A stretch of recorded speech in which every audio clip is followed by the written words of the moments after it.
লজ্জা থাকতো তাহলে এটা করতো না।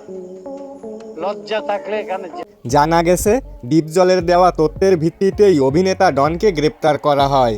সে সময় কেবল ডিপজলই ডনের অবস্থান সম্পর্কে নিশ্চিত তথ্য জানতেন এবং তার ফোন কলের পরপরই পুলিশ অভিযান চালিয়ে ডনকে গ্রেপ্তার করে। ডিপজল বলেন, পুরো বাংলাদেশ আমাকে চেনে। আমাকে বিএনপি, আওয়ামী লীগ, জাতীয় পার্টি দেখিয়ে কোনো লাভ নেই।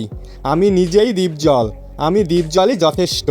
তিনি আরও বলেন, যখন দেখলাম আমার লাইসেন্সকৃত অস্ত্র অবৈধ হিসেবে দেখানো হয়েছে তখনই আমি আদালতের শরণাপন্ন হই। পরে জানানো হয় আমার বিরুদ্ধে এখনও কোনো চার্জশিট দাখিল করা হয়নি।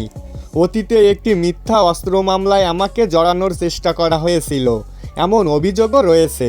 পরবর্তীতে শিল্পী সমিতির নির্বাচনের সময় ডনকে ঘিরে বিরোধের ঘটনাও সামনে আসে। সেখানে ডিপজল কঠোর অবস্থান নেন, তবে সে সময় কাঙ্ক্ষিত ফলাফল অর্জন করতে পারেননি তিনি। ডিপজল আরও জানান, তিনি যে পদে আছেন সেটি সম্পূর্ণভাবে অবৈধ। তিনি কিভাবে সেই পদে থাকেন? তিনি কি সত্যি সভাপতি? বিষয়টি কি আদৌ বিচারাধীন? যদি ন্যূনতম লজ্জাবোধ থাকতো তাহলে তিনি এমন কাজ করতেন না। তবে এবার পরিস্থিতি ভিন্নভাবে মোড় নেয়।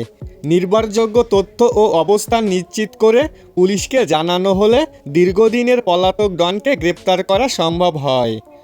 তো বন্ধুরা, এই বিষয়ে আপনার মতামত কী সেটা অবশ্যই কমেন্ট করে জানাতে ভুলবেন না। দেখা হবে, কথা হবে পরবর্তী কোনো ভিডিওতে।